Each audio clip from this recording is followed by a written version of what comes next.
Welcome to the Evening Review. My name is Sukhane, and today we are joined in studio by tour operator Delphin Ilunga to touch on the issue of the tourist that recently passed away after getting lost as forming part now of a tour group. Before we go into that interview, however, please have a look at the headlines.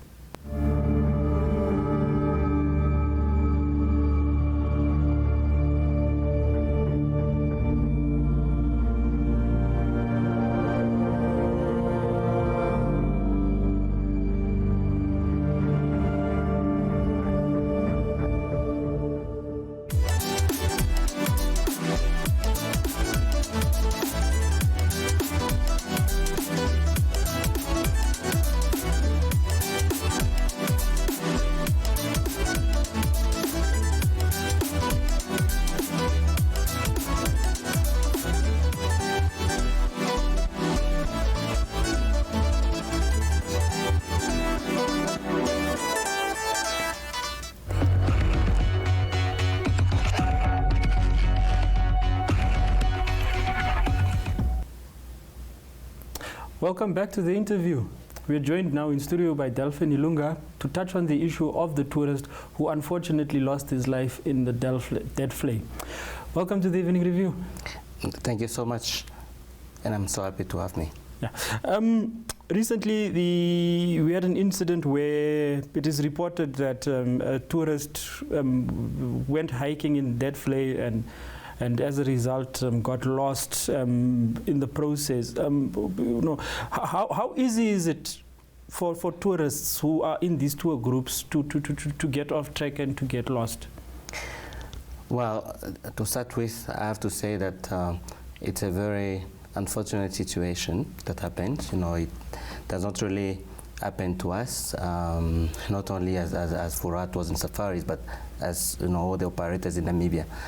So it's very unfortunate that it happens, as we do not really, we do not want guests that come to visit our country to lose their life here. So it's a very unfortunate situation.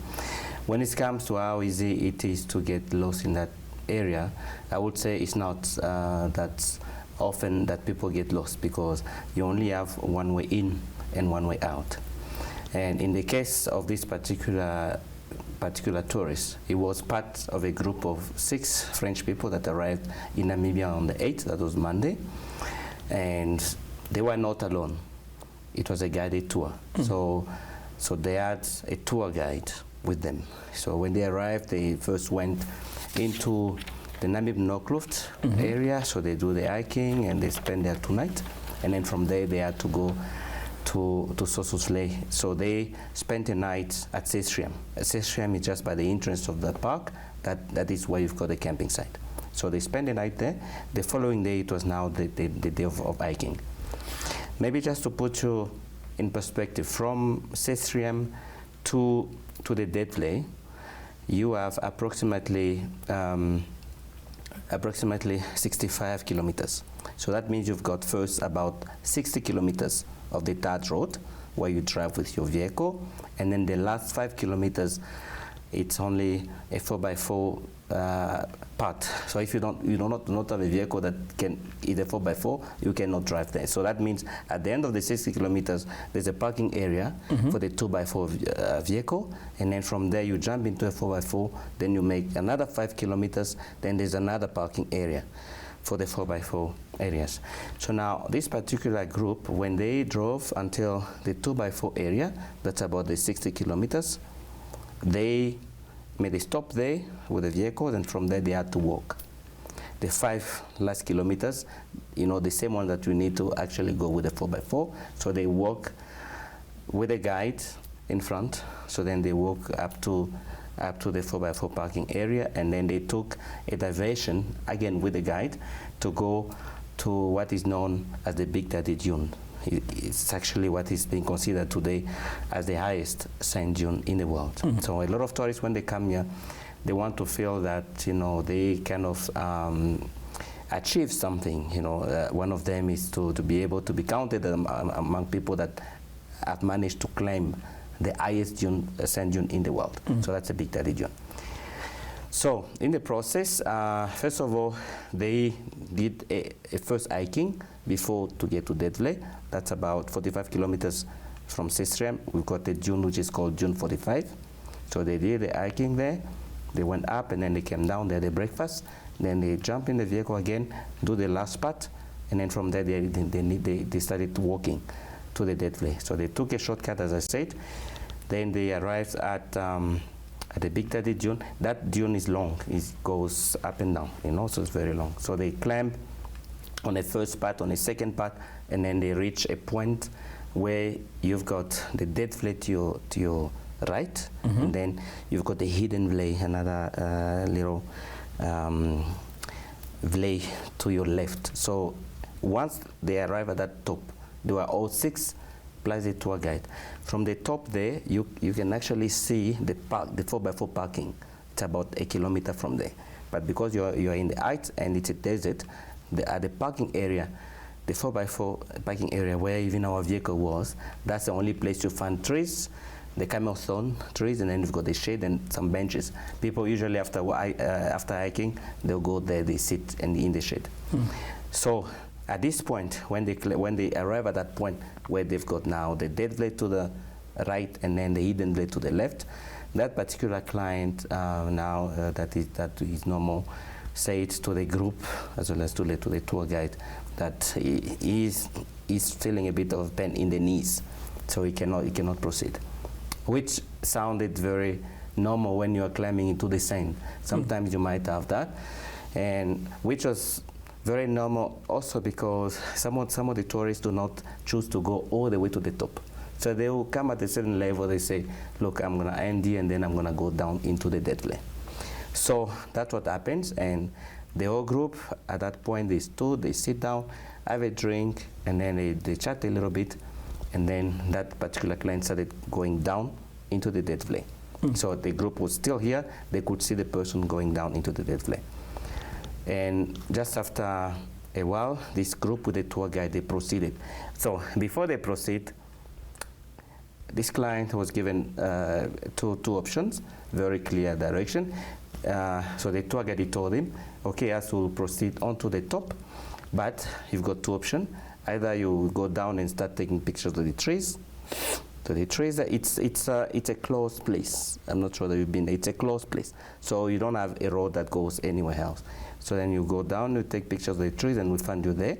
Or if you want to walk back to the parking area, where it's 1 kilometer from there, which you could actually see from the top, and where you also see a lot of people walking, coming in and out of the Deadplay. So you can actually walk back to the parking, and then you sit under the bench, under the shade, onto the bench there. Those were the instructions, and the rest of the group and the tour guide plus this particular client, they were all aware of it because there's only one way in and one way out. That was the point where they separated, and the group now proceeded to climb onto the ice dune, the Big Daddy, and so that was around 9 to 9:30, the point where they separated. So the group then proceeded. They went onto the dune, and then they come also down onto the Deadplay. So they walk all the way, from one end to the other end of the Deadplay. And it's where now they arrive at the place where they agreed they would meet, this side of the trees. They did not find the person. So logically, because they already talked that if you are tired here or you are done taking pictures, you can walk back to the parking area where the shade is, because at that place there's no shade and it's very hot. So logically, everybody thought he went there. So then the tour guide and the 5 clients, they walk all the way to the shading area, to the parking, to realize that the person is not there. Then, question marks started, coming up. And then from there, the tour guide and 2 other clients, they walk back into the Deadplay to look for him. They look everywhere, they don't find the person. Then they went back, so they thought, could it be that he went to the Sossusvlei side? Because you see, you got this road, comes like this. This is now the parking area. Now, if you go to the left, you go to the Deadplay. If you go to the right, you go to another lake, which is a dry lake, which is called Sossusvlei. So they thought maybe he went to the other side. But it was a little bit strange because he said he doesn't want to walk anymore, you know. So he wanted to, but he looked fine, everything was fine, because remember, before that he claimed the June 45, yes, and they walked the 5 kilometers. So nothing was noticed by the client or the guide that the person is sick. Okay. They just saw the person was tired. Mr. Illunga, Yes. before we continue with the next round of questioning, we'd quickly like to go for a break. Okay. Please do stay tuned as we return, but before we return, please have a look at our short break. Season 1 of the Hunters Chill session is coming to a close. To celebrate Hunters and the Namibian Sun, we'll be having an exclusive invite-only event at Access Lounge on the 23rd of November. You can be part of this. Stand a chance to win exclusive double tickets for you and a friend to attend the Hunters Chill finale. WhatsApp a picture of you and your friend chilling with your favorite Hunters to 084 000 9820. Hunters, refreshes like nothing on earth. Not for persons under the age of 18. T's and C's apply.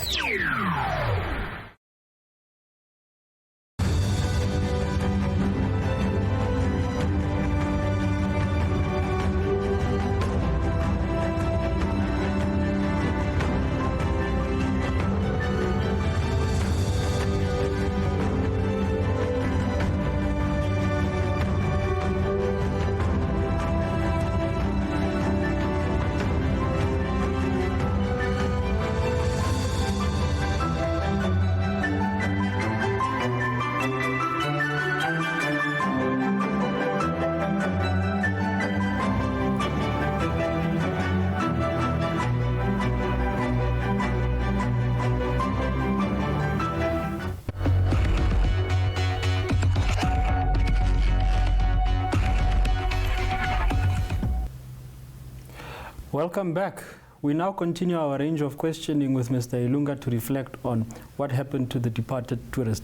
Mr. Illunga, Yes. could an incident such as this have been avoided? And if so, what are some of the steps that could have been taken? Well, to come to that, you know, to try and see whether an incident like this should be avoided, I think we need to first know what happened to the client, because that's a question mark, and we cannot know until the postmortem result is out. Why am I saying like that is because when somebody, okay, let's say maybe somebody got a heart attack or whatever, but I mean you are in a group and suddenly somebody get a heart attack. You can ask yourself, I mean, how would I have prevented it? Yes. You know, it might happen. And in this particular instance, there are thoughts that came in. I mean, people thought, okay, did he have water? Didn't he have water? But all those things, they came, you know, when the police came to find the body, we found the person was having 2 bottles of water. They were still water full. So the question now is, how could we avoid it in terms of maybe the response?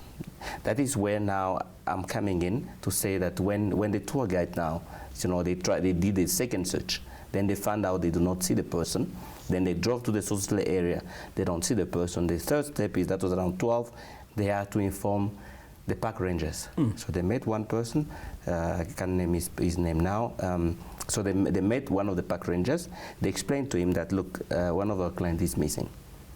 So together with the first ranger again, with the park ranger, they went back into the Deadplay, look around, they went to the Sossusvlei, they drove with the Sossusvlei, they did not find the person, and then they drove now back to the entry point, to Sestrium, to report the issue to the Ministry of Environment and Tourism Office, which is there, as well as to the police. That was now around 2:30 in the afternoon, and then now the search operation started by that time. So how could we do better maybe in the future? What I did understand, because I spoke to the warrant in charge there when the search operation started, what she told me was that they've got steps. First, they send a ground team to search And then if the ground team does not come back with a result, that's when now there's an aerial search where they send an helicopter. So I felt, again, at this stage, I don't want to point fingers to anyone. As I said, if somebody dies of heart attack, whether you are there or not, the person will still die. Yes. So we need to wait for that. But what I'm saying is that maybe in the future, it's better we put all the chances to our side. That means we send the ground team as well as an aerial search to make sure that the chances of being able to find the person quicker are there, on our side. Instead of saying, these are the procedures, first we send the ground team, if the ground team fails, then we send the helicopter, because then it might be too late. Again, as I said, it just for the future, I think that's a recommendation that we would like to make to the tourism body as well as to the authorities of the park. I want to know, in between the ground crew going in and doing a ground search, how long? So the ground crew goes out first, and before the aerial patrol is brought in, what are the time frames usually involved? I'm not sure. I cannot answer that. On this particular case, on this particular incident, the ground team went in around 3 p.m. That was now the police, the park rangers, some of the staff at Sossusvlei area, our staff, the guide, and everybody was there. So they only came out 3 hours later, because they made sure that they searched the whole area. 3 hours later, on 6, they came out with no result. So now it was a Thursday, and it's an evening already, and by that time, some of the protocols that are in place is very difficult to follow them, because then you call the office, the people are not there, or maybe the pilot himself is not there, things like that. So that's why I thought to make sure that we've got all the chances to our side. Better those type of rescue operations are done simultaneously, both on the ground and from the air. Then I want to find out now, the gentleman that was found within the area of the park, where was he discovered relative to where he was last seen? That is now the mystery there, because the person was found in the same Deadplay where he got lost, where they separated. Now the Deadplay it's really, it's like an oval kind of shape, it's oval. He separated from the group, from the left hand side. Remember, they claimed, then he went down from the left hand side. Now they want to find him to the far right hand side, to the far end. That is now not the direction to which it's supposed to go, for 2 reasons. The first reason is that only the first part, the first part of the play has got the dead trees that people are interested in. And the second reason is that that's the entrance and the exit at the same time. So there's not really a reason to go there. Of course, some people wonder, they walk around. So maybe you might have decided to walk around. The question now is, where was he when the ground team was searching at that particular time, and when did he come back there? So that is now some of the question that remains, and we still need to find answers. Of course, some of the questions we'll never get answers from, but at least we want to know what causes the death of this poor man. From information that you have gathered, in what state was the body found? You mentioned that he had been found with 2 full water bottles, but apart from that, was from what people have shared with you, was there any physical trauma that could have been observed on the body of the deceased? The only thing that was observed, according to the police that are investigating the case, was that the person was kind of burned, from the sun. Yes, from the sun, so it's burned. He was still having his backpack on the back of it, so he kind of he laid down one side, but with a backpack on him, and then actually when that aerial search came in the morning now, the following, that was a Friday morning, they also go around and they could not see him, simply because he was next to, just in the proximity of a dead tree, so they could not see him. And it was one of the people on the ground that saw him first, and then she kind of informed the police officers that were doing the search, and then the police officers removed the reflector jacket he was having to signal the helicopter to come down. So that's what happened. So he was not injured, according to what the police told me, and he was just burned, and then he was still having his backpack, in which they found the 2 bottles of water still full of water, as well as a packet of medicine and all these other things like the sun cream, his cameras and things like that. So that part of investigation, it's with the police. I want to go back just briefly to the ground search team. What is the detail usually? Because you mentioned the park rangers, you mentioned the Namibian police, you mentioned tour operators like yourself going back in, or tour guides such as yourself going back in. Does this do these searches also contain or include dogs that would perhaps have sniffed or could have gotten a sniff of the person's clothes and then assist in the search? According to the information I gathered, they did not have the dogs, so maybe the one they went in the night, but I'm not sure.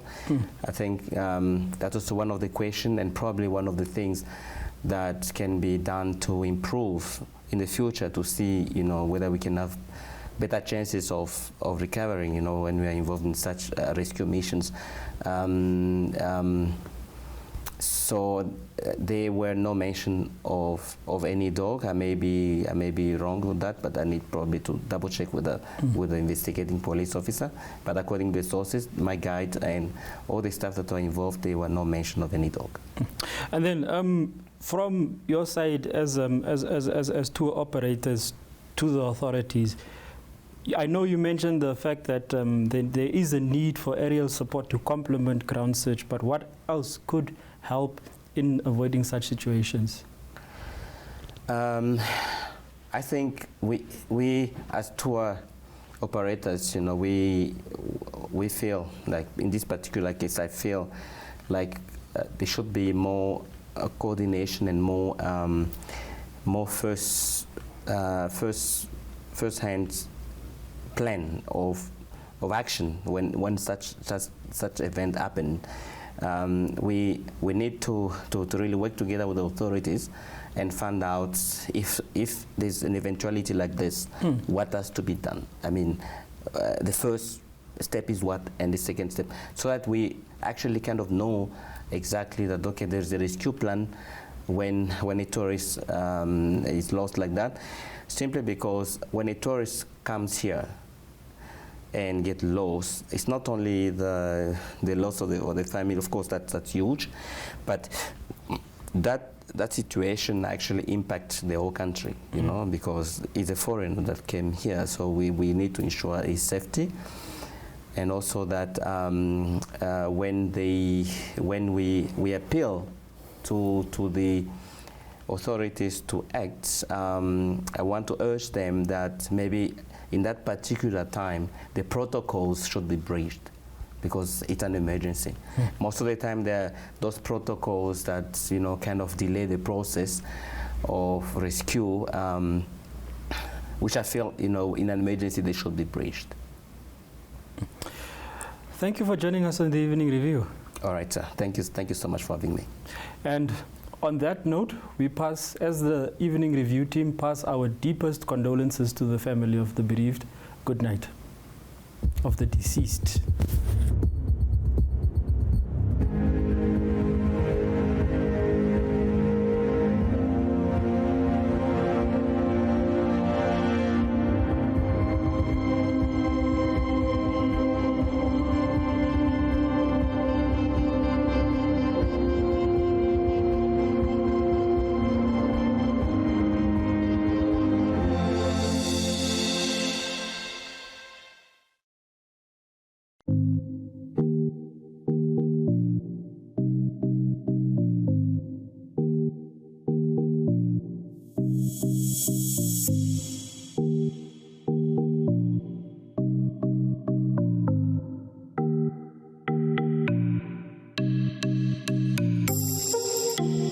Bye.